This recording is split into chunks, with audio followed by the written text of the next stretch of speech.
My name is Patrick Driscoll. I will be presenting today a scholarly person presentation for my CE 300 class. Today I will be discussing myself as a scholarly person with the traits that make me so, my everyday hero as a scholarly person, my academic plan as I finish up school, my professional plan, social justice challenges that I will face in my field, and education effects on social, financial, and professional areas, and then a couple stories from my textbook. So what is a scholar? Well, by definition, we have a learned person, a pupil who studies, or someone who's gained mastery in a certain discipline. And part of the definition is someone who receives a health scholarship. Not focusing too much on there, but figured I'd mention it. Myself as a scholarly person, I will be receiving my bachelor's degree in less than 1 month. I've been a student for nearly 19 years of my life.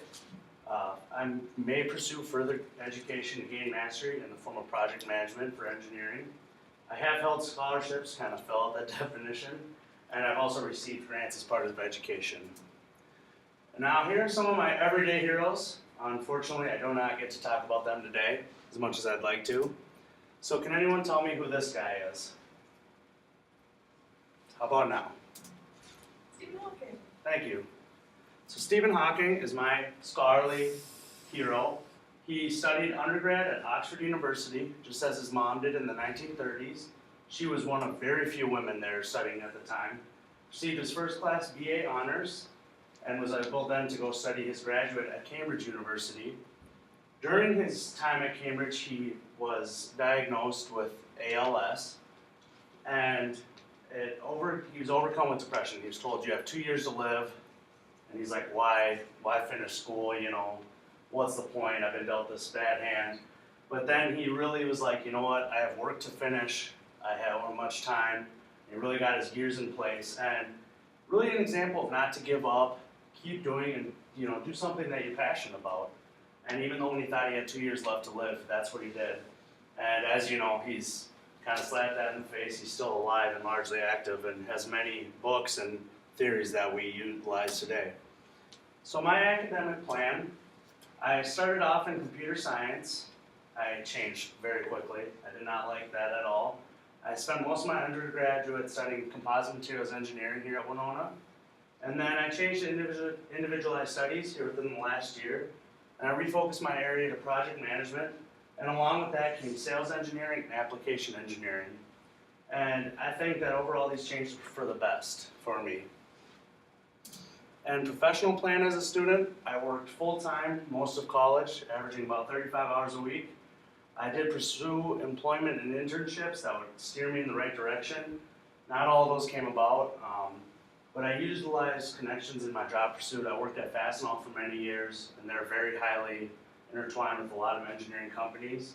And I'm using my unique degree to find unique paths, and with 12 months I hope to see results. And just today, actually, I had a very promising job interview as an applications engineer in the cities. Very happy about that. Social justice, in my field, not much pertains to me. Unfortunately, workforce is occupied by 71% of white males. And so I will discuss some other issues, or the main leading one that I feel. The workforce only contains 13.8% of females, very low, especially considering most other work fields in the country. But this is due to only 18.4% of them being enrolled in college courses. So with that low number, it's hard to have a high amount in the workforce. And the reason they feel this is because women show interest in engineering later than boys. And early in school, that's more focused to them, and science and math are presented a lot earlier. So we're really striving to make those changes and get more people enrolled. For a pay gap, women make 87% of what men make, which is not the best. It's obviously not equal, which is what we strive for. But I am confident or happy that that is at least 10% higher than the national average of 77%. So they're kind of in the right direction, but they still have some work to do. All right, Erickson's theory of development is listed here, and I wrote a paper on that. I am in the young adult stage of life, which is intimacy versus isolation. A virtue of love is what is obtained in this, and you seek intimate relationships, mainly with friends or a companion. kind of pushing away from your parent relationships with your parents, although I still feel those are important to how you kind of go about those other relationships.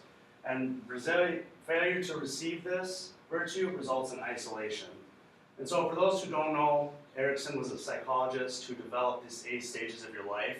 You start at the top. Each stage you gain a virtue, and if you don't, it can be detrimental later on. All right, social challenges. While being away in school, I'm away from my family, which can be hard. You have to, take time off work, drive home to visit, so you don't see them as much, and you grew up with them, so that often brings on strains of its own. And I was away for the last few years of my father's life, and so that was very hard for me, especially being in school at the time and finishing. Socially, however, this was a very positive time for me. I left a lot of friends behind, but I gained a lot of friends here and really lasting friendships and trusting friendships, which is big for Erickson theory. And financial strains playing with my friends as well. I was the poorest one of all my friends, or I was always working, so I did miss out on a lot, but I still had a lot of great opportunities. Financial challenges while being in school. I'm a broke college student. There's no real way around it. I have to pay to travel home, as I mentioned, pay to do things with my friends. And it's hard to do internships when you're trying to make money and live. And so, I'm kind of just stuck working and being broke for now. And professional challenges that I had with school is that I changed my major and I was in school a bit longer. Employment is helpful, that I held through school with Target and Fastenal, just not directly. No one's going to hire me just because I worked at Target, but I do have those customer skills that are actually helping me right now. And as I mentioned with internships, tied into my financial troubles because you can't really just take an unpaid internship while you got rent to pay and everything. And as I'm making a shift into the real world, I really feel like everything I've done has added solid steps to my resume. And I'm confident with who I can be in the workforce. So I have a couple stories from my textbook I just want to share with you briefly. We have the ballerina. Nicole was a prestigious ballerina, wanted to try out for the New York Ballet.